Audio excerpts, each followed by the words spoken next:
ஒருத்தருடைய சம்பளத்தை ஏன் வந்து மாற்றி மாற்றி ஒருத்தர் சொல்ல வேண்டிய தேவை ஏற்படும். இப்போ யாராவது அரசியலுக்கு வரும்போது விஜயினுடைய சம்பளம் என்னன்னு நம்ம யாராவது கேட்டோமா? அப்போ உண்மையிலேயே ஆதவர்ஜுனா சொல்கிறது போல 1000 கோடியோ அல்லது செங்கோட்டையன் சொல்வது போல 200 கோடியோ சம்பாத்தியம் இருந்திருந்தால் அது உண்மை என்றால், அது கணக்கில் வரவில்லை என்றால் கருப்பு பணம் வாங்கி எங்கே வச்சிருக்கீங்க அப்படின்ற கேள்விக்கு நடிகர் விஜய் தான் பதில் சொல்லுவாங்க. பெற்ற பிள்ளைகளுக்கு 2 பேருக்கும் ஜேசன் சென்சைக்கு 8 லட்சம் ரூபா கடன் கொடுத்துருக்கிறாரு, சாஷாவுக்கு 4 லட்சம் ரூபா கடன் கொடுத்துருக்காரு. இவங்க 2 பேருடைய பேங்க் பேலன்ஸ்ல இருக்கிற அமௌண்ட்டை விட அதிகமான அமௌண்ட்டை இவர் கடன் கொடுத்ததாக அல்லது அவர்களிடமிருந்து வர வேண்டிய தொகையாக கணக்கு காட்டி இருக்கிறார். அப்படின்னா இந்த வீட்டுக்குள் என்ன நடக்கிறது அப்படின்றதே, தன்னுடைய வீட்லையும் டிரான்ஸ்பரன்சி இல்லை. குற்றம் நடந்தது கரூர்ல என்கும் போது எதுக்கு டெல்லியில விசாரணைன்ற கேள்வியை தானே முதல்ல கேட்டிருக்கணும் ஒருத்தர். அதை அவர் கேட்காம அமைதி காக்குறாருன்னா என்ன அர்த்தம்? அப்ப டெல்லியில வேற ஏதோ டீலிங்கு போறாருன்னு தானே அர்த்தம். ஆனா அங்க பேச்சுவார்த்தையே நடக்கலன்னு அமித்ஷாவும் சொல்றாரு, இவரும் சொல்றாரு. ஆதவர்ஜுனா வேற சொன்னாரு, நீங்க பேசுனாங்கன்னு சொன்னாரு. நீங்க தானே சொன்னீங்க தேர்தல் ஆணையத்தினுடைய நடத்தை விதிகள் அமலுக்கு வந்த நாளில் இருந்து யாருக்கும் அதிகாரம் கிடையாது, எல்லாமே எலெக்ஷன் கமிஷன் கையில போயிடும், அதுக்கப்புறம் பாரு எங்க ஆட்டத்தான். இதுதான் அந்த ஆட்டமா?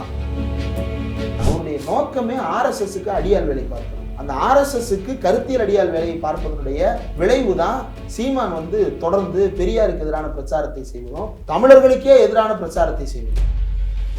என்னைக்கு பார்ப்பன கடப்பாறை கொண்டு பெரியாரி தரப்புன்னு பேசுறாரோ அன்னைக்கே அவர் நாக்பூர் கோட்டைக்குள் தஞ்சம் புகுந்து விட்டார். நாக்பூர் கோட்டைக்குள் தஞ்சம் புகுந்த யாரையும் தமிழ்நாடு அனுமதிக்காது. லெஜெண்ட் சரவணன் நடிக்கும் லீடர் ஏப்ரல் 3 முதல் உலகமெங்கும். உங்கள் சத்யாவின் full moon sale up to 70% தள்ளுபடி. ஏசி விலை 2ஆம் தேதி முதல் 15% வரை உயர்கின்றது. இப்போது ஏசி வாங்கி பணத்தை சேமியுங்கள். குமுதம் ரிப்போர்ட்டர் நேயர்களுக்கு வணக்கம். இன்று நம்மோடு இணைந்திருக்கும் சிறப்பு விருந்தினர் பத்திரிகையாளர் திரு இந்திரகுமார் தேரடி அவர்கள். வணக்கம் தோழர். நல்லா இருக்கீங்களா? சமீபத்தில் இப்போ அரசியல் களத்தில் வந்து தேர்தல் நாள் வந்து அறிவித்து தேர்தல் முடிவு நாளும் அறிவித்து ரொம்ப சூடு பிடிச்சு போயிட்டுருக்கு. இந்த நிலையில் வந்து முக்கியமான முதல்வர் வேட்பாளர்களாக வந்து முதல்வர் அவர்கள், அது மு.க. ஸ்டாலின் அவர்கள், காரைக்குடியில் சீமான் அவர்கள், சென்னையில் பெரம்பூர் தொகுதியில் வந்து விஜய் அவர்கள் வந்து வேட்புமனு தாக்கல் பண்ணியிருக்காங்க. எப்படி பார்க்குறீங்க இதை? வேட்புமனு எல்லாரும் தாக்கல் பண்ணுறது தான். மற்ற கட்சிகளுக்கும் விஜய்க்கும் இருக்கக்கூடிய வித்தியாசம் என்ன அப்படின்னா, மற்றவங்களாம் அவங்களுடைய சொத்து மதிப்பை தாக்கல் பண்ணுறாங்க, அதில் அனலைஸ் பண்ணுறதுக்கு பல விஷயங்கள் இருக்குது. ஆனால் விஜயினுடைய சொத்து மதிப்பை பார்க்கும்போது பல விஷயங்கள் அவர் வந்து இதுக்கு முன்னாடி அவரே சொன்னது அல்லது அவருடைய கூட இருக்கிறவங்களே சொன்னதுலேருந்து மாறுபட்ட விஷயங்கள் பலது பார்க்க முடியும். எந்த விஷயத்த சொல்கிறீங்க? கூடவே இருக்கக்கூடிய திரு ஆதவர்ஜுனா வந்து என்ன சொன்னாருன்னா, முதல்ல 300 கோடி அப்படின்னாரு. 300 200 கோடியா? 200 கோடியே 300 கோடியே சொன்னார். சரி, 200 அல்லது 300ன்னு வச்சுப்போம். செங்கோட்டையன் வந்து ஒரு 500 கோடி சொன்னார். இல்லை, இன்னொரு இடத்துல ஆதவர்ஜுனா 1000 கோடி சொன்னார். சரி, 1000, 500, 200, 300 எவ்வளவு கணக்கை பார்க்கறது? ஒரு ஆவரேஜாக ஒரு 300 கோடி அப்படின்னு வச்சுக்கிட்டோம் அப்படின்னா, அல்லது 200 கோடின்னு வச்சுக்கிட்டாலும் கூட விஜயனுடைய எந்த ஆண்டின் வருமானமும் 200 கோடிக்கு தாண்டினதா இல்லை. இடையில ஒரே ஒரு நிதியாண்டில் மட்டும் 200 கோடிக்கு மேலே இருக்குது. அதுக்கு முந்தைய நிதியாண்டில் வெறும் 87 கோடி தான் இருக்குது. அதுக்கப்புறம் 100 சொச்சம் கோடிகள் தான் இருக்குது. 200 கோடியை தாண்டும் வகையில் எதுவுமே இல்லை. ஆனால் 500, 300 கோடி, 500 கோடி, 1000 கோடின்னு ஆளுக்கு ஒரு கதையாக அவிழ்த்து விட்டாங்க. ஏன் இந்த போய் சொல்லணும்? ஒருத்தருடைய சம்பளத்தை ஏன் வந்து மாற்றி மாற்றி ஒருத்தர் சொல்ல வேண்டிய தேவை ஏற்படுது? இப்போ யாராவது அரசியலுக்கு வரும்போது விஜயினுடைய சம்பளம் என்னன்னு நம்ம யாராவது கேட்டோமா? எந்த பத்திரிகையாளராவது கேட்டாங்களா? ஏன் இவ்வளவு சம்பாத்தியத்தை விட்டு விட்டு வருகிறார் அப்படின்னு நம்ம கேட்டோமா? கிடையாது. அவராக தான் வந்து நான் கரியரின் உச்சத்தை விட்டுட்டு வர்றேன் அப்படின்னாரு. கரியரின் உச்சத்தை விட்டுட்டு வர்றேன் அப்படின்னோடனே உச்சம்னா என்னன்றதை பக்கத்தில் இருக்கிறவங்க 200, 300, 400, 500, 1000 ஃபில் பண்ணிக்கிட்டாங்க. கும்பிளிக்கு பிளாப்பி மாதிரி இது எதுவுமே வந்து அஃபிடவிட்டில் காணும். அவருடைய மொத்த சொத்து மதிப்பே 500 சொச்சம் கோடி தான் பதிவு செய்யப்பட்டிருக்கிறது. அப்போ எத்தனை படத்துக்கு ஒரு 100 கோடி சம்பளம் வாங்கினாருன்னு தெரியல. அப்போ உண்மையிலேயே ஆதவர்ஜுனா சொல்கிறது போல 1000 கோடியோ அல்லது செங்கோட்டையன் சொல்வது போல 200 கோடியோ சம்பாத்தியம் இருந்திருந்தால் அது உண்மை என்றால், அது கணக்கில் வரவில்லை என்றால் கருப்பு பணம் வாங்கி எங்கே வச்சிருக்கீங்க அப்படின்ற கேள்விக்கு நடிகர் விஜய் தான் பதில் சொல்லணும். சரி, இவ்வளவு சம்பாதிக்கிறாரு, வருஷத்துக்கு 100 கோடி கிட்ட ஆவரேஜாக சம்பாதிச்சுட்டு இருக்கிறாரு. இந்த 100 கோடி சம்பாத்தியம் இருக்கக்கூடிய நடிகர் விஜய் வந்து வருமான வரி சரியாக செலுத்தி இருக்கிறாரா அப்படின்னா 2011 செலுத்தலை, 12 செலுத்தலை, 15 செலுத்தலை, 16 செலுத்தலை, 21 செலுத்தலை. கிட்டத்தட்ட 5 நிதியாண்டுகளுக்கு மேலே அவர் வந்து வருமான வரியை முறையாக செலுத்தாமல் கிட்டத்தட்ட 3 கோடிக்கு மேலே வந்து அவர் வந்து வருமான வரி இன்னும் பெண்டிங்கில் வச்சிருக்கிறாரு. நான் என்னவாக ஆக போகிறேன்னு அவர் சொல்றாருன்னா, நான் வந்து ஒரு முதலமைச்சராக ஆக போறேன், இந்த அரசின் தலைவராக ஆக போறேன் அப்படின்னு அவர் சொல்றாரு. அந்த அரசுக்கு செலுத்த வேண்டிய வரியவே, அதாவது தான் என்னவாக ஆக வேண்டும் என்று ஆசைப்படுகிறாரோ அந்த நிறுவனத்திற்கே உரிய வரியை செலுத்தாமல் ஏமாற்றுகின்ற ஒருவர் அந்த நிறுவனத்திற்கு உள்ளே வந்தால் இன்னும் எப்படிப்பட்ட மோசடிகள் எல்லாம் ஈடுபடுவார் அப்படின்றதுக்கு இதற்கு முன்பு கடந்த காலத்துல ஜெயலலிதா ஒரு பெர்ஃபெக்டான எக்ஸாம்பிள். டான்சி உள்ளிட்ட வழக்குகள் அவங்க வந்து தானே கையெழுத்து போட்டு அரசாங்க நிலத்தை தானே விற்று சம்பாதிச்சுட்டு அதுக்கப்புறம் நான் கையெழுத்து போடலைன்னு போய் சொல்லி அதுக்கப்புறம் கையெழுத்து போடும்போதெல்லாம் ஃபோட்டோ எடுக்கணுன்ற அளவுக்கு நீதிமன்றம் ஆணை பிறப்பிக்கிற அளவுக்கு ஜெயலலிதா கொண்டு போய் நிறுத்தினார். அதையும் தாண்டி அதற்கு பிறகு சொத்து குவிப்பு வழக்கில் நீதிமன்றம் அவருக்கு தண்டனை பிறப்பித்தது. தண்டனை பிறப்பித்ததற்கு பிறகு அவர் வந்து உச்ச நீதிமன்றத்துக்கு போறாரு, இங்கே அப்பீலுக்கு போறாரு, அப்பீல் அவர் வந்து விடுதலை ஆகிறாரு. ஆனால் கடைசியில் குற்றமற்றவர் நிரூபிக்கப்பட்டிருக்கா அப்படின்னா நிரூபிக்கப்படல. அவர் வந்து அக்யூஸ்டு தான் கடைசி வரைக்கும். அவர் ஏன் வந்து கன்விக்ட் ஆகி ஜெயிலுக்கு போகலை அப்படின்னா அவர் செத்து போயிட்டாருன்றதுனால போல. அப்போ ஒரு முறைகேடான அரசியல் நிலைப்பாடு உள்ள நபர் அல்லது தான் எந்த நிறுவனத்திற்கு போக விரும்புகிறோமோ அந்த நிறுவனத்திற்கே முறையாக கணக்கு காட்டாத ஒருவர் அந்த நிறுவனத்தின் பொறுப்புக்கு வந்தால் என்னென்ன செய்வார்ன்றதுல ஜெயலலிதாவுடைய இன்னொரு எக்ஸாம்பிள் தான். ஒன்றிய அரசாங்கத்திட்ட போய் பாஜக அரசாங்கத்திட்ட போய் நீங்க வந்து திமுக அரசை கலைக்க வேண்டும், கலைஞருடைய கவர்மெண்ட்டை டிஸ்மிஸ் பண்ணணும் அப்படின்னு வாஜ்பாய்க்கு தொடர்ந்து அழுத்தம் கொடுத்து கொண்டே இருந்தது. இந்த அழுத்தத்தினுடைய விளைவாகத்தான் அதற்கு பிறகு பாஜகவே கவிழ்த்து விடும் அளவிற்கு போனார். அப்போ ஒரு அதிகார வெறி கொண்ட நபர்கள் அல்லது அதிகாரத்தை துஷ்பிரயோகம் செய்பவர்கள் உள்ளே இருந்தால் என்ன நடக்கும்ன்றதுக்கு இதெல்லாம் எக்ஸாம்பிள். அதனாலதான் நடிகர் விஜயால செங்கோட்டையனோட ரொம்ப இயல்பா ஃப்ரெண்ட்ஷிப்பை மெயின்டைன் பண்ண முடியுது, ஆதவர்ஜனாவோட ரொம்ப இயல்பா ஃப்ரெண்ட்ஷிப்பை மெயின்டைன் பண்ண முடியுது. வாச்சாத்தி வன்கொடுமையில பாலியல் வழக்குகள்ல குற்றம் சாட்டப்பட்டவர், சிபிஎம் மாநில செயலாளர் தோழர் சண்முகத்தை வண்டியேற்றி கொலை செய்ய பார்த்தவர், காவல்துறை சாட்சியங்களை கலைக்க பார்த்தவர், வழக்கை தேவையில்லாமல் தாமதப்படுத்தியவர், பல்வேறு ஊழல் புகார்களில் சிக்கியவர், இன்னும் வழக்கு நிலுவையில் இருப்பவர். அவர் வந்து இன்னைக்கு வந்து நான் வந்து நேர்மையானவனாக இருப்பேன்னு விஜய் பக்கத்தில் நின்று உறுதிமொழி எடுக்கிறார். உறுதிமொழி எடுத்த அன்னைக்கே சாயங்காலம் பல்வேறு மாவட்டங்கள்ல இருந்து பல்வேறு வேட்பாளர்கள் மீது குற்ற விசாரணை நடத்தணும் அப்படின்னு சொல்லி பலரும் முன் வந்திருக்கிறாங்க. பூந்தமல்லியில் இருக்கக்கூடிய தாவேகா வேட்பாளர் மீது பாலியல் குற்றச்சாட்டு. அதே மாதிரி இன்னொரு பகுதியில் இருக்கக்கூடிய வேட்பாளர் வந்து 10 கிலோ கஞ்சா கடத்தியதாக அவர் வந்து பாஜகவினுடைய விவசாய அணி தலைவராக இருந்தவர். என்னப்பா விவசாயம் பண்ணனா கஞ்சா விவசாயம் பண்ணேன்ற அளவுக்கு 10 கிலோ கஞ்சா கடத்திய புகாரில் அவர் சிறையில் அடைக்கப்பட்டவர். ஜாமீன்ல வெளியே வந்திருக்கிறார். அவருக்கு சீட்டு, கொலை வழக்குகளில் சம்பந்தப்பட்டவருக்கு சீட்டு, கொள்ளை வழக்குகளில் சம்பந்தப்பட்டவங்களுக்கு சீட்டு, கள்ளநோட்டு அச்சிட்டவர்களுக்கு வந்து கட்சியில பொறுப்பு அப்படின்னு பெரும் முறைகேடு. விஜயனுடைய அபிடவிட் மட்டும் இல்லை, விஜயனுடைய கட்சியில் இருக்கக்கூடிய பலருடைய அபிடவிட்டும் தான் எளிய குடும்ப பின்னணியிலிருந்து வந்தேன் என்று சொல்லிக் கொள்ளக்கூடிய ஆதவர்ஜுனா வந்து கடன் கொடுத்தவர்கள் பட்டியெல்லாம் பார்த்தோம்னா பகீர்னு நெஞ்ச பிடிக்கிற அளவுக்கு இருக்கு. இவர் யாருக்கோ கடன் கொடுத்தார் அப்படின்னா நடிகர் விஜய் தன்னுடைய சொந்த வீட்டில் இருக்கக்கூடிய தன்னுடைய அப்பாவுக்கு, அம்மாவுக்கு, மனைவிக்கு, சரி அப்பா அம்மா மனைவி இவங்க 3 பேர் வந்து அடல்ட்ஸு, அவங்க ஏதோ ஒரு தொழில் பண்ணுறாங்க. அவங்க அப்பா இயக்குனராக இருந்திருக்கிறாரு, தயாரிப்பாளராக இருந்திருக்கிறாரு, ஒருவேளை ஒரு விநியோகம் பண்ணியிருக்கலாம் அல்லது வேறு சில தொழில்களில் முதலீடு செஞ்சுருக்கலாம், அதுக்கு அப்பாவுக்கு கடனாக கொடுக்கப்பட்டிருக்கலாம். அம்மாவுக்கு 8 லட்ச ரூபா கடன் கொடுத்துருக்கிறாரு, அது என்ன கணக்குன்னு தெரியல. மனைவிக்கு 12 கோடி ரூபா கடன் கொடுத்துருக்கிறாரு, அது என்ன கணக்குன்னு தெரியல. பெற்ற பிள்ளைகளுக்கு 2 பேருக்கும் ஜேசன் செஞ்சைக்கு 8 லட்ச ரூபா கடன் கொடுத்துருக்கிறாரு, சாஷாவுக்கு 4 லட்ச ரூபா கடன் கொடுத்துருக்கிறாரு. இவங்க 2 பேருடைய பேங்க் பேலன்ஸ்ல இருக்கிற அமௌண்ட்டை விட அதிகமான அமௌண்ட்டை இவர் கடன் கொடுத்ததாக அல்லது அவர்களிடமிருந்து வர வேண்டிய தொகையாக கணக்கு காட்டி இருக்கிறார். அப்படின்னா இந்த வீட்டுக்குள் என்ன நடக்கிறது அப்படின்றதே தன்னுடைய வீட்லையும் டிரான்ஸ்பரன்சி இல்லை. அதுபோக ஜெயாநகர் ப்ராப்பர்ட்டிஸ் அப்படின்னு சொல்லிட்டு ஒரு நிறுவனத்தை வச்சிருக்கிறாரு. அந்த ஜெயாநகர் ப்ராப்பர்ட்டிஸ்ன்றதுல நடிகர் விஜய் மேனேஜிங் டைரக்டராக இருக்கிறார். இதற்கு முன்பு மேனேஜிங் டைரக்டராக இருந்தவர் SA சந்திரசேகர். சந்திரசேகர் டைரக்டராக மாற்றப்பட்டு அதற்கு பிறகு விஜய் மேனேஜிங் டைரக்டராக மாற்றப்படுறார். ஒரு கட்டத்தில் SA சந்திரசேகர் அந்த இதிலிருந்து நீக்கப்பட்டு புதிய ஒரு டைரக்டர் உள்ள சேர்க்கப்படுறாரு. அந்த புதிய டைரக்டருக்கு வந்து 2023 மே மாசத்துல வந்து சேர்றாரு. அந்த புதிய டைரக்டர் யாருன்னா ராஜேந்திரன் அப்படின்னு பெயர் குறிப்பிடப்பட்டிருக்கு. அந்த ராஜேந்திரன் நடிகர் விஜயனுடைய ஓட்டுநர் என்று சொல்லப்படுகிறது. அவர் ஓட்டுநராக இருந்து முதலீடு செய்கிறாரா அப்படின்றதெல்லாம் நமக்கு தேவையே கிடையாது. அவருடைய மகனுக்கு தான் வந்து சீட் கொடுத்ததா வந்து வீடியோல யாருனாலும் எந்த தொழில்னாலும் முதலீடு செய்யலாம், ஓட்டுநர் முதலீடு செய்யக்கூடாது அப்படின்றதெல்லாம் கிடையாது. ஓட்டுநராக இருக்கிறவங்க வந்து தாராபுரத்தில் வந்து கடலை வியாபாரி பல கோடிகள் கடத்தினார் அப்படின்னு சொல்லிட்டு ஒரு 7-8 வருஷத்துக்கு முன்னாடி கைதெல்லாம் செய்யப்பட்டாங்க. அப்போ யாருனாலும் என்னன்னாலும் முதலீடு செய்யலாம், எப்படினாலும் சம்பாதிக்கலாம். ஆனால் 2023 அதுவும் குறிப்பாக கட்சி தொடங்க போறேன்ற முடிவுக்கு வரும்போது அதே காலகட்டத்தில் ராஜேந்திரன் என்பவர் எப்படி இந்த நிறுவனத்தில் பங்குதாரராக இணைகிறார், ஏன் இணைத்துக் கொள்ளப்பட்டார், எதற்காக அவருக்கு அந்த பங்கு வழங்கப்பட்டது. 2வது ராஜேந்திரன் தான் பங்குதாரர் அப்படின்னா இந்த தொழிலில் நீங்கள் என்ன செஞ்சீங்க? ஜெயாநகர் ப்ராப்பர்ட்டிஸ்ன்ற பேரை கேட்கும் போதே நமக்கு தெரியுது அது ஒரு ரியல் எஸ்டேட்டோ அல்லது சிவில் இன்ஜினியரிங் தொடர்பான நிறுவனமோ என்று. இதுவரைக்கும் இந்த ஜெயாநகர் ப்ராப்பர்ட்டிஸ்ன்ற இந்த கம்பெனியில், விஜய் ஓனராக இருக்கக்கூடிய இந்த கம்பெனியில் சென்னையில் எத்தனை ப்ராப்பர்ட்டி டெவலப் பண்ணியிருக்கிறாங்க அல்லது வெளியூரில் டெவலப் பண்ணுறாங்களா? என்ன காரணத்திற்காக அந்த கம்பெனி உருவாக்கப்பட்டது? அப்போது அது ஒரு ஷெல் கம்பெனியாக செயல்பட்டு கொண்டிருக்கிறதா அப்படின்ற சந்தேகம் எடுக்கிறது. இதெல்லாம் விஜயனுடைய அபிடவிட்டில் இருக்கக்கூடிய சந்தேகங்கள். நீங்கள் புதுசாக அவர் மேலே போடப்பட்ட எஃப்ஐஆரை பற்றி பேசுகிறீங்க. கடந்த ஆண்டு ஆகஸ்ட் மாதம் அவர் மேலே ஒரு எஃப்ஐஆர் போடப்பட்டிருக்கிறது. பெரம்பலூர் மாவட்டத்தில் குன்னம் காவல் நிலையத்தில் அங்கே சோலைக்கண்ணன் நினைக்கிறேன் அந்த ஆய்வாளர் பேர், அவர் தான் குற்ற அறிக்கையை வந்து ரெடி பண்ணுறாரு, முதல் தகவல் அறிக்கையை ரெடி பண்ணுறாரு. ஒரு நபர் வந்து கம்ப்ளைண்ட் கொடுக்குறாரு. என்னன்னா, மதுரையில் பாரபட்டியில் நடந்த கூட்டத்தில் பவுன்சர்கள் தூக்கி எறிந்ததால் தற்கொலைக்கு தூண்டியதாகவும் அடிதடியில் ஈடுபட்டதாகவும் அவர் வந்து அந்த நடிகர் விஜய் மற்றும் மற்றவர்கள் மீது கம்ப்ளைண்ட் கொடுக்குறாரு. விஜய் மேலே 3 பிரிவுகளின் கீழே வழக்கு பதிவு செய்யப்பட்டது. அந்த வழக்கு விசாரணைக்காக மதுரையில் இருக்கக்கூடிய கூடகோவில் காவல் நிலையத்திற்கு மாற்றப்பட்டிருக்கிறது. இந்த எஃப்ஐஆரை விஜய் ஏன் தன்னுடைய வேட்பு மனுவில் மறைத்திருக்கிறார் அப்படின்றது தெரியல.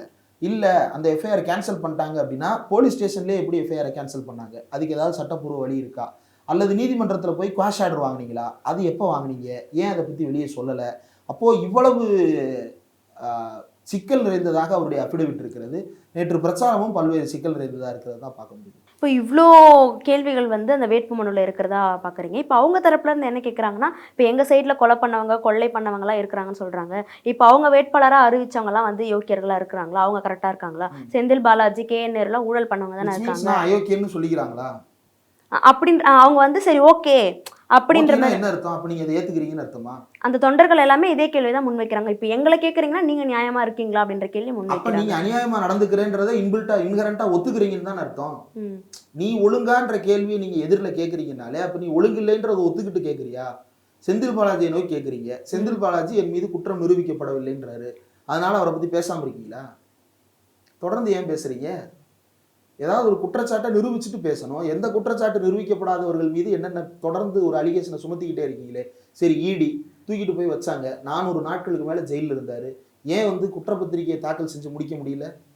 குற்றப்பத்திரிகையை தாக்கல் பண்ணால் நான் வேற ஒரு குற்றப்பத்திரிகை அடுத்த மாதம் கொண்டு வரேன்னு நாள் தாழ்த்தி கொண்டே போனார்களே தவிர அவர் மீது முழுமையான குற்றப்பத்திரிகை தாக்கல் செய்யப்படல. அவர் மீது இப்போ வரைக்கும் எந்த சார்ஜஸும் ஃப்ரேம் பண்ணி அவர் மீது விசாரணை நடத்தப்படல. 400 நாள் ஜெயிலில் வச்சு என்ன விசாரணை நடத்தினாங்க யாருக்குமே தெரியாது. எந்த விசாரணையும் நடத்தலை. அப்போது இதை நீங்கள் குற்றமாக கருதினீர்கள் என்றால் 10 கிலோ 13 கிலோ கஞ்சாவை கடத்திட்டு 10வது நாள் ஜாமீனில் வந்த ஒருத்தரை நானும் குற்றவாளி தானே சொல்லுவோம். அப்போ இவங்கெல்லாம் குற்றமற்றவர்கள் நீங்கள் ஒத்துக்கிட்டீங்க அப்படின்னா எதிர்த்தரப்பில் இருக்கிறவங்களும் குற்றமற்றவர்கள் தானே. இவங்கெல்லாம் குற்றமற்றவர்கள், ஆனால் எதிரில் குற்றச்சாட்டு வந்தாலே அவர் குற்றவாளி அப்படின்னா நீயும் குற்றச்சாட்டு வச்சிருந்தாலே குற்றவாளி தானே. ஆனால் KN நேரு மேலே வழக்கு பதிவுன்னு கோர்ட்ல இருந்தே வந்து அனௌன்ஸ்மெண்ட் வந்திருக்கு. ஆமாம், நேற்று வந்து விஜய் மேலே வழக்கு பதிவு பண்ணியிருக்கிறாங்க.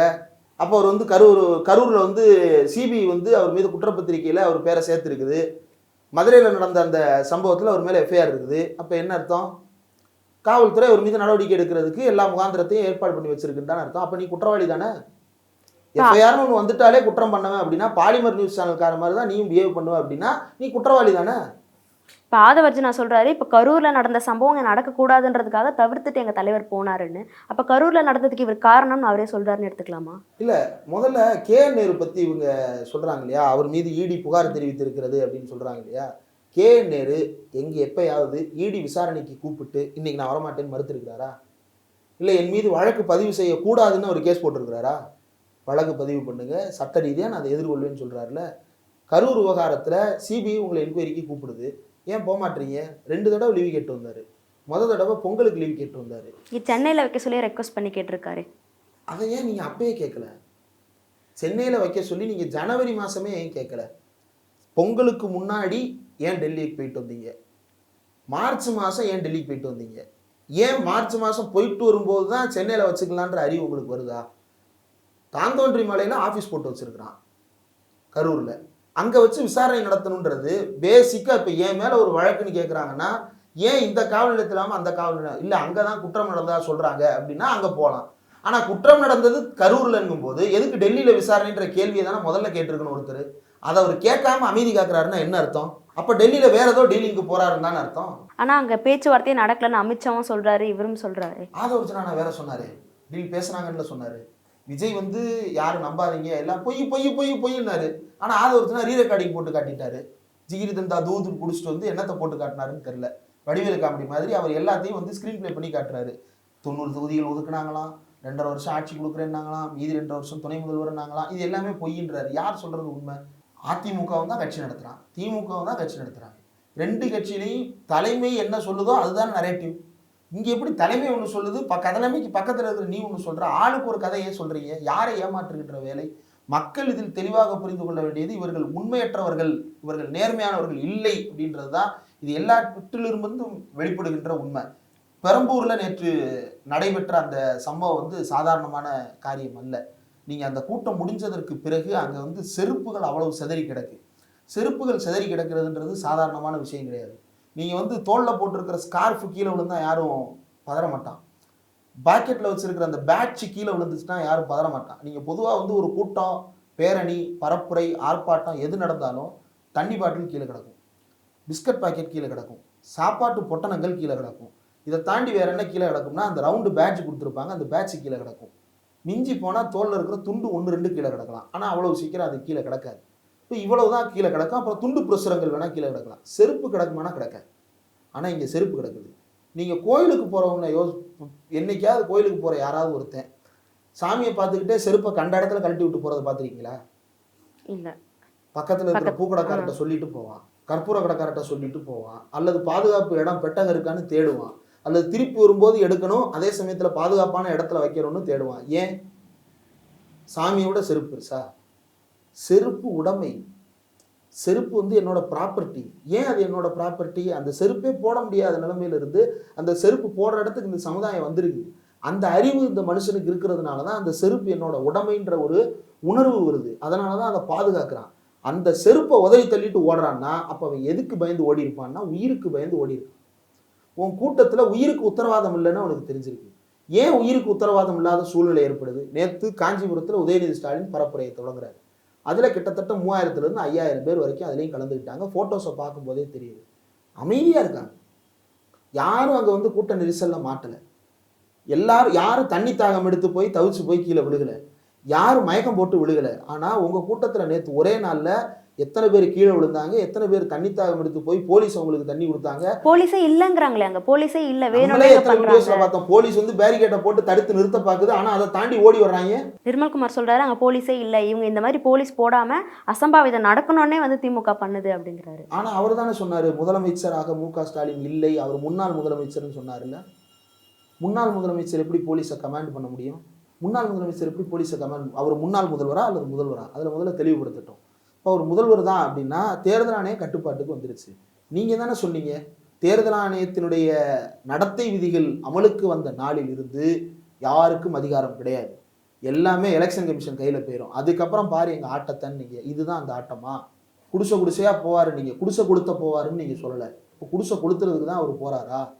நேற்று நடந்த அந்த அசம்பாவிதம் என்பது விஜயினுடைய அறிவின்மையையும் அவருடைய அனுபவமின்மையும் தான் காட்டுது. இதுக்கு ரொம்ப பெரிய அனுபவம்லாம் வேணும்னு அவசியம் இல்லை. உங்களை பார்க்க வர்ற யாருமே பொலிட்டிக்கல் க்ரௌடு கிடையாது. பொலிட்டிக்கல் க்ரௌடாக இருந்தாங்கன்னா அமைதியாக இருப்பாங்க.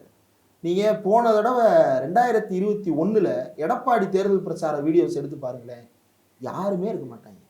அவர் வேனில் நின்று தனியாக பேசிகிட்டு இருப்பார், எல்லாரும் பங்கமாக கலாய்ப்போம். ஆனால் எங்கே வந்து ரோட்டில் ஆளே இல்லாமல் பேசிகிட்டு இருந்தாரோ அதே கோயம்புத்தூரில் in and out wash out பண்ணி ஏடிஎம்கே ஜெயிச்சுது. இப்படி அப்போ கூட்டம் வந்தால் தான் ஜெயிக்க முடியுன்ற அவசியம் இல்லை. கூட்டம் இல்லாமலும் அவங்க ஜெயிச்சு காட்டியிருக்கிறாங்க. எப்படி ஜெயிச்சு காட்டினாங்க? ஏன்னா அவனுக்கு வந்து கட்சி இருக்குது. எடப்பாடி பழனிசாமி தெருவா போய் ஓட்டு கேட்கணுன்ற அவசியம் இல்லை. எடப்பாடியின் பேரால் அங்கே இருக்கக்கூடிய வட்ட செயலாளர் ஓட்டு கேட்பாரு, கிளை செயலாளர் ஓட்டு கேட்பாரு, வார்டு செயலாளர் ஓட்டு கேட்பாரு, மாவட்ட செயலாளர் ஓட்டு கேட்பாரு, பகுதி பிரதிநிதிகள் ஓட்டு கேட்பாங்க, பல்வேறு அணிகளை சேர்ந்தவங்க ஓட்டு கேட்க போவாங்க. உன் கட்சியில் அப்படி இருக்கக்கூடிய அணிகளில் எத்தனை பேர் ஓட்டு கேட்க போகிறாங்க? யாரும் போகிறதில்ல. ஏன் போகிறதில்ல? ஏன்னா அது அவனுடைய வேலையாக அவன் கருதலை. அவன் என்ன நினைக்கிறான்? விஜய் என்ற நடிகருக்கு ஓட்டு விடும்னு நினைக்கிறான். வடிவேலுவுக்கு வராத கூட்டம் ஒன்றும் விஜய்க்கு வரல. 2016 வடிவேலு வந்து திமுகவுக்கு பயங்கரமான பிரச்சாரம். விஜயகாந்த் அவர் கலாய்க்கிறதெல்லாம் அன்னைக்கு அதுதான் நியூஸ். யாருமே வேற எதை பற்றியுமே பேசலை. எல்லாருமே வடிவேலு என்ன பேசுகிறாரு அப்படின்றது தான். தண்ணியில மிதக்க எப்பயுமே தண்ணியில மிதக்கிறவன் இல்லடா கேப்டன் அப்படின்னு அவர் பேசுனதெல்லாம் வந்து எவர் கிரீன் ஹிட்டு. அப்படி ஒரு கண்டென்ட் அது. ஆனா அந்த தேர்தலில் விஜயகாந்த் என்ன இடத்துல இருந்தாரு, திமுக எந்த இடத்துல இருந்தது? ஏன் அப்படி மாறிச்சு? விஜயகாந்துக்கு வந்த கூட்டத்தை விட பல மடங்கு அதிகமான கூட்டம் வடிவேலுக்கு வந்தது. வடிவேலெல்லாம் அப்படி மக்கள் கடல் அலையில மிதக்கிற மாதிரி மிதந்துக்கிட்டு போனாரு. அங்க இப்படி செருப்பை சிதற விட்டு யாரும் ஓடலை, அங்க தண்ணி தாகம் எடுத்து யாரும் நிக்கல. அன்னைக்கு வந்த கூட்டம் ஓட்டா மாறுச்சுன்னா ஓட்டாவும் மாறல. உன்னை பார்க்க வருபவர்கள் எல்லோரும் திரட்டி விடப்பட்டிருக்கிறார்கள். நீங்க வந்து போன வாரம் அவர் வந்து டிஜிபி ஆஃபீஸில் கம்ப்ளைண்ட் கொடுக்க போனாரா? யாராவது வந்தாங்களா? ஏன் யாரும் வரல? செக்ரட்டரியேட்டுக்கு போனார், அதுக்கடுத்து 2வது நாள் யாராவது வந்தாங்களா? வரல. அட்லி வீட்டு வளகாப்புக்கு போனாரு, யாராவது வந்தாங்களா? வரல. ஒரு நாய்க்குட்டி செத்து போச்சுன்னு கேதம் கேட்க போனாரு, யாராவது வந்தாங்களா? வரல. கீர்த்தி சுரேஷ் கல்யாணத்துக்கு போனாரு, யாராவது வந்தாங்களா? வரல. எத்தனையோ படப்பிடிப்புகளுக்கு இவர் சென்னையிலிருந்து கிளம்பி வெளியே போனாரு, யாராவது வந்தாங்களா? வரல. ஏன் வரல? ஏன்னா அன்னைக்கெல்லாம் ஆள் திரட்டலை. அன்னைக்கெல்லாம் இன்டிமேஷன் பண்ணி எம்எல்எம் ஸ்டைல்ல இத்தனை பேரை கூட்டிட்டு வரணுன்ற இண்டிகேஷன் யாருக்கும் கொடுக்கப்படல. இவங்களா வந்து ஆள் திரட்டுறாங்க, இவங்களா தான் ஆள் திரட்டுறாங்க. சென்னையினுடைய பல்வேறு பகுதிகளில் இருந்து ஆட்களை திரட்டி நீங்க வந்து என்ன நினைக்கிறீங்க? பெரம்பூர்ன்றது எவ்வளவு பெரிய ஏரியா? பெரம்பூர் வந்து முழுக்க முழுக்க உழைக்கும் வர்க்கத்தால் நிறைந்த ஏரியா. அப்பார்ட்மெண்ட் வாசிகள் என்னைக்குமே பிரச்சாரத்துக்கு ரோட்டுக்கு வந்ததே கிடையாது. எந்த அப்பார்ட்மெண்ட்ல இருந்து ரோட்ல வேடிக்கை பார்க்க வரவே மாட்டான். அவன் சாமி பார்க்கணும்னா கூட சாமி உற்சவம் அவன் வீட்டுக்குள்ள வந்தாதான் பார்ப்பானே தவிர ரோட்டுக்கு வந்து பார்க்க மாட்டான், கோயிலுக்கு தான் போவான் நேரா. அப்பார்ட்மெண்ட் வாசிகள் வரப்போறது கிடையாது. கடையின் முதலாளிகள் வருவார்களா? கடையை விட்டுட்டு வரமாட்டாங்க. அப்போ வேலை பார்க்குறவங்க வேலையை விட்டுட்டு வருவாங்களா? பெரம்பூர் முழுக்க முழுக்க வணிக கடைகளால் நிறைந்தது, கூலி தொழிலாளர்களால் நிறைந்தது, மூடை தூக்குபவர்களால் நிறைந்தது, தினசரி வியாபாரம் பார்க்கிறவர்களால் நிறைந்தது. ஞாயிற்றுக்கிழமை ஒரு நாள் கடையை பூட்டினா கூட வியாபாரம் கெட்டுருமோன்னு அரை மணி நேரம் ஆளை மாத்திட்டு சாப்பிட்டு வந்து திரும்ப திரும்ப கடையை திறந்து வச்சு உட்கார்ந்து இருக்கிற அளவுக்கு வணிகர்கள் நிறைந்த ஏரியால, உழைக்கும் வர்க்கத்தினர் நிறைந்த ஏரியால இவ்வளவு பெரிய கூட்டம் எப்படி வந்துச்சு? எப்படி வர முடியும்? அப்ப எல்லா காலேஜ்ல இருந்து கட் அடிச்சுட்டு ஸ்டூடெண்ட்ஸ் வந்துட்டாங்களா? பெரம்பூர்ல இருக்கிற எந்த காலேஜ்லயும் நேற்று அட்டெண்டன்ஸ் 0வா? எப்படி அவ்வளவு கூட்டம் வந்தது? கொஞ்சம் யோசிப்பாரு, ரொம்ப நிதானமா யோசிச்சு பாருங்க. எல்லாம் அவன் வேலையில இருக்கிறாங்க, ஆனா திடீர்னு இவ்வளவு பேர் இங்க வந்து நிக்கிறாங்க அப்படின்னா அந்த கூட்டம் எப்படி வந்தது, யாரால் திரட்டப்பட்டது என்பதை அவர்களுக்கு தெரியும். அதனாலதான் அவங்க வந்து இதை திரட்டி இவ்வளவு பெரிய விபத்தை ஏற்படுத்தி அந்த பழியை எப்படியாவது திமுகவின் பக்கம் திருப்ப வேண்டும் என்பது அவர்களுடைய அஜெண்டாக்களில் ஒன்றாக வைத்திருக்கிறார்கள். அதுதான் நேற்று நடந்தது. இன்னும் அவர் வந்து இன்னும் நான் உதாரணம் சொல்றேன், அவர் பொது இடத்துக்கு போன உதாரணத்தையே சொல்றேன். பாளையங்கோட்டையில வந்து போன தடவை புயல் வந்த போது பாளையங்கோட்டையில வந்து நிவாரணம் கொடுக்கறதுக்காக போனார், யாராவது வந்தாங்களா? இந்த கூட்டம் அங்க வரலையே. ஏன் வரல? அனிதா வீட்டுக்கு மரண செய்தி கேட்பதற்காக போனார், கேதம் கேட்கறதுக்காக போனார், யாராவது வந்தாங்களா? இப்போ ரீசெண்டாக நல்ல கண்ணையாவோட இறப்பு இருந்தார், யாராவது வந்தாங்களா? ஏன் அங்கெல்லாம் யாரும் வரல? ஏன்னா அங்கெல்லாம் வரும்போது யாரும் வந்து திரட்டப்படலை. இங்க வந்து திரட்டப்படுறாங்க. இந்த திரட்டப்படுகின்ற கூட்டம் தான் கட்டுப்பாடற்று இயங்குவதற்காகவே அறிவுறுத்தப்பட்டு கூட்டு வர்றாங்க. நேத்தும் டிரான்ஸ்ஃபார்மர்ல ஏற பார்க்குறான், மரத்து மேலே ஏறுறான், நேத்தும் தாவுறான், எல்லா வேலையும் பண்றான். இவர்கள் யாருமே இயல்பாக திரண்டவர்கள் அல்ல. இயல்பாக திரண்டு நேற்று வந்து அந்த பெரம்பூர் பகுதியில் இருக்கக்கூடிய மக்கள் எவ்வளவு துயரப்பட்டிருப்பாங்கன்றத வந்து அந்த பகுதியில் இருக்கக்கூடிய மக்களே சொல்றாங்க. அவன் எத்தனை பேர் கர்ப்பிணி பெண்கள் வழி இல்லாம திணறி இருப்பாங்க, எத்தனை ஆம்புலன்ஸ் திணறி இருக்கு. அதனாலதான் வழக்கு. அங்க இருக்கக்கூடிய பெண்களிடம் தவறாக அத்துமீறினார்கள் என்று வழக்கு, அங்க இருக்கக்கூடிய ஆம்புலன்ஸை தடுத்து நிறுத்தினாங்கன்னு வழக்கு, அங்க அனுமதிக்கப்பட்டதை அல்லது இவர்களே அனுமதி கேட்டு பெற்ற 5 ஸ்பீக்கரை விட அதிகமான ஸ்பீக்கர்கள் வைத்தார்கள்னு வழக்கு. அதுக்கு விஜய் மேல வழக்கு போட்டா எப்படி சார்? இப்போ அங்க இருக்க நபர்கள் தானே பண்ணியிருக்காங்க. அவர் தானே பிரச்சாரத்துக்கு வர்றாரு, அவர் தானே கேண்டிடேட்டு. எனக்கு புரியலையே. இப்போ பிரச்சாரம் பண்றாங்க, இப்போ திமுகவை ஆதரித்து நம்ம 2 பேரும் போய் பிரச்சாரத்தில் ஈடுபடுறோம் அப்படின்னா, 1000 விளக்குல போய் பிரச்சாரத்தில் ஈடுபடுறோம்னா அந்த 1000 விளக்குல பிரச்சாரம் பண்ணும்போது யார் மேல அந்த கணக்கு எழுதுவாங்க? நம்ம பிரச்சார செலவை யாரை ஆதரிச்சு பிரச்சாரம் பண்றோமோ அவர் பேர்ல தான் அந்த செலவு கணக்கு எழுதுவாங்க. முதலமைச்சர் ஸ்டாலின் ஆதரிச்சு நாளைக்கு நான் பிரச்சாரத்துக்கு போறேன் அப்படின்னா நான் வர்றதுக்கான செலவு, என்னுடைய வண்டிக்கான செலவு எல்லாமே யாருடைய கணக்கில் எழுதப்படும்? முதலமைச்சர் ஸ்டாலினுடைய கணக்கில் எழுதப்படும். எடப்பாடி ஆதரிச்சு ஒரு நட்சத்திர பேச்சாளர் போறாரு, அதனாலதான் 40 நட்சத்திர பேச்சாளர்கள் தனியா போடுறாங்க, அது வேற. அவங்க கணக்கு கட்சியினுடைய கணக்குல வரும். அதை தாண்டி வேட்பாளர்களை ஆதரித்து யார் போனாலும் அவங்க பேர்ல தான், வேட்பாளர் பேர்ல தான் எழுதப்படும். அப்ப நீ வெற்றி பெற்றால் மட்டும் என் பேரை எழுது, மற்ற எதுக்குமே என் பேர் எழுதக்கூடாது அப்படின்னா இது என்ன மாதிரியான மனநிலை? இந்த மனநிலை வந்து ரொம்ப ரொம்ப ஆபத்தானது. இந்த மனநிலை என்பது பாசிசத்தினுடைய குறியீடுகள். இப்போ நீங்க விஜய் அவர்களுடைய வேட்புமனு வச்சு நிறைய இது பண்ணீங்க. இப்போ சீமான் அவர்களும் வேட்புமனு தாக்கல் பண்ணியிருக்காரு. அவர் பேர்ல, அவருடைய மனைவி பேர்ல நிறைய கடன் இருக்கிறதா வந்து சொல்லியிருக்காரு. 1.5 கிலோ தங்கம் வச்சிருக்காரு. இதை பத்தி என்ன நினைக்கிறீங்க? ஆமா, அவருடைய பேர்ல வந்து எந்த சொத்துக்களும் இல்லை. ஆனா கிட்டத்தட்ட அவருடைய மனைவி பேர்ல வந்து ஆயிரக்கணக்கான கிராம்கள் வந்து தங்கத்தை சேர்த்திருக்கிறார். ஒரு டவுட்டு, காளிமுத்து எதுவும் பணக்கார குடும்பத்தில் பிறந்து வளர்ந்தவரான்னு எனக்கு தெரியல. காளிமுத்து எளிய குடும்பத்தில் பிறந்து வளர்ந்ததாகத்தான் நான் படிச்சிருக்கேன். அவர் பெரியாரை பின்பற்றி வளர்ந்தார். திமுகவில் இருந்தால் அதிமுகவுக்கு போனார். மறுபடியும் திமுக அதிமுக என்று ஷிஃப்ட் அடித்துக் கொண்டிருந்தார். சில முறை எம்எல்ஏவாக இருந்தார், ஒரு சபாநாயகராக இருந்தார். இதெல்லாம் வச்சுக்கிட்டு 1600 கிராம் கயல்விழிக்கு தங்கம் வாங்கி கொடுக்குற அளவுக்கு அவர் எம்எல்ஏவாக இருந்தாரா? எனக்கு தெரிஞ்சு கடைசியாக 2016 தான் எம்எல்ஏக்கள் சம்பளம் 50,000 வந்துச்சு. அதுக்கு முன்னாடி 50,000 கிடையாது. அதுக்கு முன்னாடி 28,000 30,000 தான் இருந்தது. அவங்க கருணாஸ் மாதிரியான பலர் வந்து தொடர்ந்து கோரிக்கை வைத்ததனுடைய விளைவாக எம்எல்ஏக்களுடைய சம்பளம் ஏற்றப்பட்டது. அதுக்கு முன்னாடியே காளிமுத்து செத்து போயிட்டாரு. அவர் எப்படி அவ்வளவு சொத்து சேர்த்து 1600 கிராம் தங்கம் வாங்கினாரு? எங்கிருந்து அந்த தங்கம் வந்தது? பூர்வீக சொத்தா? பூர்வீக சொத்து எப்படி? பூர்வீக சொத்து இருந்திருந்தா காளிமுத்தையும் கஷ்டப்பட்டு பிடிச்சாரு. இல்லை சீமானுக்கு பூர்வீக சொத்து இருக்கா அப்படின்னா, சீமான் அதை விட மோசமான நிலையில நான் வந்து ரொம்ப ரொம்ப ரொம்ப பிற்படுத்தப்பட்ட ஒரு நிலையில இருந்து நான் வளர்ந்து வந்தேன்னு சொன்னாரு. அப்போ எங்கிருந்து அந்த சொத்து வந்தது? அப்போ சீமானுடைய சொத்து விவரங்கள் என்பது சொத்து விவரங்களை எல்லாம் தாண்டி அவருடைய அரசியல் விவகாரங்களே எடுத்துக்குமே. அவருடைய நோக்கமே ஆர்எஸ்எஸ்க்கு அடியால் வேலை பார்ப்பது. அந்த ஆர்எஸ்எஸ்க்கு கருத்தியல் அடியால் வேலையை பார்ப்பதனுடைய விளைவு தான் சீமான் வந்து தொடர்ந்து பெரியாருக்கு எதிரான பிரச்சாரத்தை செய்வதும் தமிழர்களுக்கே எதிரான பிரச்சாரத்தை செய்வதும். ஆனா அவர் என்ன சொல்றாருன்னா, பிஜேபி இந்த அளவுக்கு தமிழ்நாட்டுல வளர்ந்துருக்குன்னா அதுக்கு திமுக தான் காரணம் அப்படின்னு சொல்றாரு. எப்படி? அவர் தான் சொல்றாரு, திமுக வந்து பிஜேபியோட ஏதோ தொடர்புல இருக்கு, அதனாலதான் வந்து இது வளர்ந்துட்டு. திமுக கூட்டணி வைத்தது முதல்ல கூட்டணி வச்சது யாரு? திமுகவா அதிமுகவா? அதிமுக. ஆனா முதல்ல கூட்டணி வச்ச அதிமுகவை யாருமே கேள்வி கேட்கறது இல்லை. ஏன் கேட்கறது இல்லை? ஏன் அந்த கேள்வி திமுகவை நோக்கி மட்டுமே வருது? இல்ல, அவர் கூட்டணி வச்சது தொடர்பா பேசின மாதிரி தெரியல. அந்த பேச்சு வந்து எப்படி இருக்குன்னா, வேற ஏதோ தொடர்புல இருக்காங்க. இப்ப வந்து ஏதோ தொடர்புல இருக்கிற மாதிரி அவர் பேசுறாரு. என்ன தொடர்பு? ஆர்எஸ்எஸ் குருமூர்த்தியோட மேடையில சேர்ந்து உட்கார்ந்து இருக்கிறாரா? ஆர்எஸ்எஸ் கொள்கை என்ன அல்லது பாஜகவினுடைய கொள்கை என்ன? அடிப்படையில பெரியாருக்கு எதிரான அரசியலை கட்டமைப்பது. மேடைக்கு மேடை பெரியாரை பேசி கொண்டிருக்கக்கூடிய திமுகவோடு ஆர்எஸ்எஸ் பாஜக எந்த வகையில் உடன்படிக்கை செய்து கொண்டது? ஆர்எஸ்எஸ் காரன் பேசுற அதே பாஜக பெரியார் எதிர்ப்ப நீங்க பேசுறீங்க. அப்ப இந்த இடத்துல சந்தேகப்படும்படியாக நடந்து கொள்வது மட்டுமல்ல, சந்தேகத்தை ஊர்ஜிதப்படுத்தி நான் தான் குற்றவாளி என்று நீங்களே டிக்ளேர் பண்ணிட்டீங்க.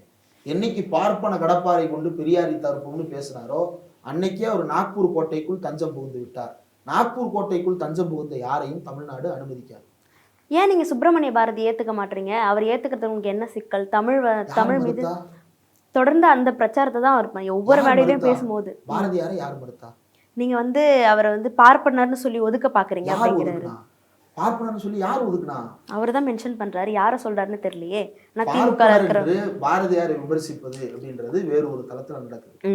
தமிழ்நாடு அரசாங்கமாக, திராவிட முன்னேற்ற கழகமாக பேரறிஞர் அண்ணா பாரதியாரை அவர் தேசிய கவி அல்ல மகாகவி அப்படின்னு போற்றியவர் பேரறிஞர் அண்ணா. பாரதிதாசனும் பேரறிஞர் அண்ணாவும் பாரதியாரை புகழ்ந்து புத்தகமே வெளியிட்டு இருக்காங்க. எப்படி வெளியிட்டாங்க? பாரதியார் எதிர்க்கிறவங்க இதையே செய்யணும். தமிழ்நாட்டில் பல இடங்கள்ல பாரதியாருக்கு சிலை வைப்பதும் பாரதியார் பேர்ல பேருந்து நிலையங்கள் அமைத்ததும் திராவிட முன்னேற்ற கழக ஆட்சியில் தான் அமைக்கப்பட்டது. லெஜண்ட் சரவணன் நடிக்கும் லீடர் ஏப்ரல் 3 முதல் உலகமெங்கும். உங்கள் சத்யாவின் full moon sale up to 70% தள்ளுபடி. ஏசி விலை 2ஆம் தேதி முதல் 15% வரை உயர்கின்றது. இப்போது ஏசி வாங்கி பணத்தை சேமியுங்கள்.